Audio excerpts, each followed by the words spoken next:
एक गांव में एक मछुआरा अपनी पत्नी के साथ रहता था।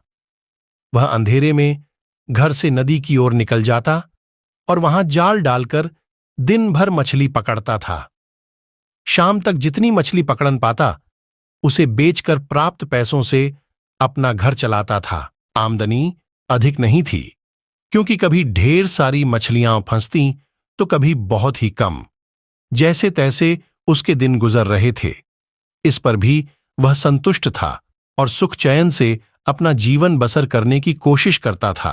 लेकिन उसकी पत्नी लालची किस्म की थी। चाहे वह कितने ही पैसे घर लेकर आए, वह कभी खुश नहीं होती और उसे उलाहना दिया करती थी।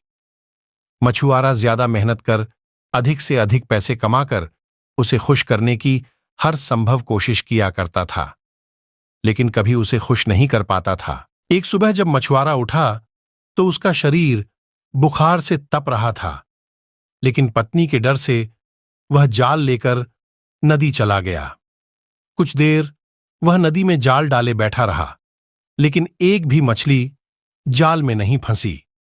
वह खाली हाथ घर लौट आया। उसे खाली हाथ लौटा देख उसकी पत्नी चिल्लाने लगी।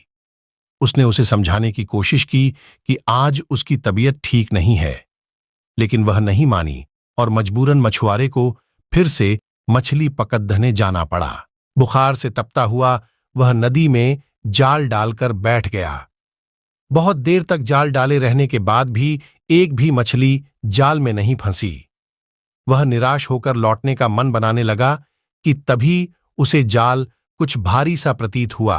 वह खुश हो गया कि शायद कोई बड़ी मछली फंस गई है। उसने जल्दी जल्दी जाल खींचा। जाल में एक सुनहरी मछली फंसी हुई थी। मछुआरे ने इतनी सुंदर मछली पहली बार देखी थी।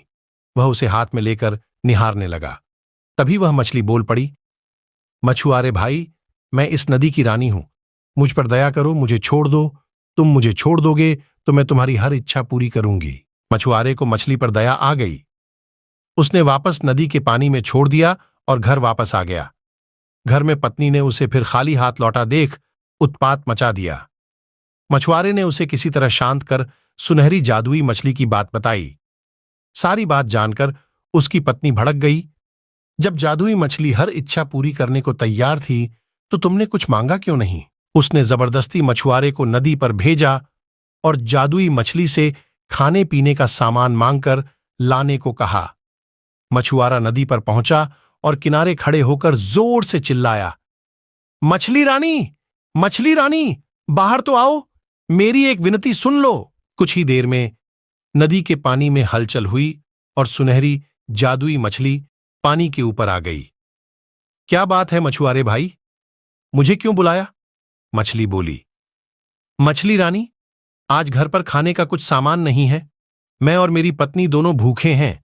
क्या तुम मुझे खाने का कुछ सामान दे सकती हो? मछुआरा हाथ जोड़कर बोला। मछली बोली, क्यों नहीं, तुम अपने घर पहुंचो, वहां खाने का सामान पहुंच जाएगा। मछुआरे ने वापस घर की राह पकड़ ली। जब वह घर पहुंचा तो देखा दरवाजे पर खाने पीने की ढेर सारी चीजें रखी हुई हैं। उसने आवाज लगाकर अपनी पत्नी को बुलाया और वे सारी चीजें दिखाई। उसकी पत्नी खुश हो गई। सारी चीजें घर के अंदर रखने के बाद मछुआरा बैठा ही था कि पत्नी बोली, तुम भी क्या, बस खाने पीने की चीजें ही मांग कर लाए? सुंदर वस्त्र और कीमती आभूषण भी तो मांगने चाहिए थे। अभी जाओ और जादुई मछली से जाकर वस्त्र और आभूषण मांगो। मछुआरे को बार बार जाकर मछली से चीजें मांगना ठीक नहीं लगा। वह बोला, अभी तो इतना सारा खाने का सामान मांगकर लाया हूं, हमारी खाने की जरूरतें तो पूरी हो गईं। कपड़े और आभूषण फिर कभी मांग लूंगा। ये सुनना था कि पत्नी ने आसमान सिर पर उठा लिया। मछुआरा मन मानकर फिर नदी की ओर चल पड़ा। वहां उसने फिर से मछली को पुकारा, मछली रानी, जरा बाहर तो आओ। मछली पानी के ऊपर आ गई। मछुआरा हिचकते हुए बोला, क्या बताऊं मछली रानी, पत्नी सुंदर कपड़े और आभूषण मांग रही है। क्या तुम उसकी इस मांग को पूरा कर सकती हो? उसकी इच्छा पूरी होगी, जाओ घर लौट जाओ। इतना कहकर मछली पानी में चली गई। मछुआरा जब घर पहुंचा तो देखा कि उसकी पत्नी नए कपड़े और आभूषण पहनकर बैठी हुई है। मछुआरे को देखते ही वह खुशी से झूम उठी। अपने नए कपड़े और आभूषण दिखाते हुए वह बोली, सुनो जी, मैं इन कपड़ों और आभूषणों में किसी रानी से कम नहीं लग रही हूं। ऐसे में इस झोपड़ी में रहना कहाँ शोभा देता है। तुम ऐसा करना कि कल सुबह जादुई मछली से एक महल मांग लेना। मछुआरा क्या कहता? कलह के डर से वह चुप रहा। अगली सुबह पत्नी ने उसे उठाया और जादुई मछली के पास भेज दिया।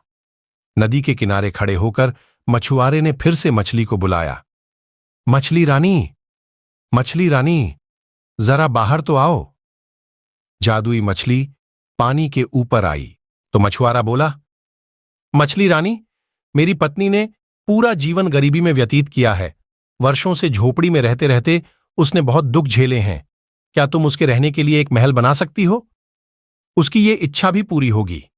कहकर मछली पानी में चली गई। जब मछुआरा घर पहुंचा तो देखा कि उसकी झोपड़ी के स्थान पर आलीशान महल खड़ा हुआ है। अंदर जाने पर उसने देखा कि उसकी पत्नी सज संवर कर बैठी हुई है। वह बहुत खुश थी। जब मछुआरा उसके पास गया तो बोली, महल तो रानी जैसा मिल गया है, लेकिन बिना सेवक सेविकाओं और सुख सुविधा के सारे सामान के रानी होने का क्या लाभ। कल तुम मछली से सेवक सेविकाएं और सुख सुविधा का सारा सामान मांग लेना। मछुआरा ने पत्नी को समझाने की कोशिश की, लेकिन पत्नी नहीं मानी। अगले दिन मछुआरे ने जादुई मछली से नौकर चाकर और सुख सुविधा के सारे सामान मांग लिए। घर लौटने पर उसे अपनी पत्नी सोने के पलंग पर आराम करती हुई दिखी। सेवक सेविकाएं उसकी सेवा में लगे हुए थे। उसकी पत्नी बहुत खुश थी। कुछ दिन उसने बड़े मजे से काटे, लेकिन फिर उसके मन में नई इच्छा ने जन्म ले लिया। एक दिन वह मछुआरे से कहने लगी, मैं इस महल की रानी तो बन गई, लेकिन अब मैं इस पूरी पृथ्वी की रानी बनना चाहती हूं। जाओ जादुई मछली से कहो कि मुझे इस पृथ्वी की रानी बना दे। मछुआरा अपनी पत्नी की रोज रोज की इच्छाओं से तंग आ चुका था और इस बार तो अति हो चुकी थी। उसने मछली के पास जाने से मना कर दिया। इस पर उसकी पत्नी लड़ने झगड़ने लगी। इस पर भी जब मछुआरा तैयार नहीं हुआ तो उसने उसे महल से निकाल दिया। दुखी मछुआरा फिर से नदी पर गया और जादुई मछली को पुकारने लगा, मछली रानी, मछली रानी, जरा बाहर तो आओ। जादुई मछली तैरकर पानी के ऊपर आ गई और बोली, क्या बात है, अब तुम्हारी पत्नी की क्या इच्छा है? मछुआरा बोला, अब तक मैं हर बार अपनी पत्नी की इच्छा लेकर तुम्हारे पास आया करता था। आज अपनी इच्छा लेकर आया हूं। कहो, क्या चाहते हो? मछली बोली, मैं चाहता हूं कि तुमने अब तक हमें जो भी दिया है वह सब वापस ले लो। एक बात मुझे समझ आ गई है कि इच्छाओं का कोई अंत नहीं है। तुम जितना देती रहोगी, मेरी पत्नी उतना मांगती रहेगी। वह कभी संतुष्ट नहीं होगी और बिना संतुष्ट हुए वह कभी खुश नहीं रह पाएगी। मछली बोली, तुम्हारी यह इच्छा पूरी हो। और वह पानी में चली गई। मछुआरा जब अपने घर पहुंचा तो महल गायब हो चुका था। उसके स्थान पर उसकी झोपड़ी आ गई थी। अंदर जाने पर उसे फटे पुराने कपड़ों में अपनी पत्नी दिखी। मछुआरे को देख वह रोना पीटना मचाने लगी कि महल, धन दौलत, सेवा सेविकाएं, आभूषण कुछ भी न रहा। मछुआरे ने उससे कहा, अपनी आंखों पर पड़ा लोभ का पर्दा हटाओ तो तुम्हें इस गरीबी में भी सुख नजर आएगा। जितना लालच करोगी उतना और लालच बढ़ेगा। इसलिए जीवन में जो है उसमें संतुष्ट रहना सीखो।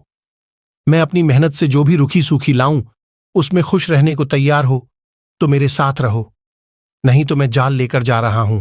पत्नी अकेले कैसे रहती? उसे एहसास हुआ कि वह लालच में अंधी हो गई थी। उसने अपने पति को बहुत दुख दिए हैं। वह मछुआरे से क्षमा मांगने लगी। उसके बाद वह जीवन में जो मिला उसमें अपने पति के साथ संतुष्ट रही। सीख, लालच का कोई अंत नहीं है। जो लालच में अंधा हो जाता है वह जीवन में कभी सुखी नहीं रह सकता।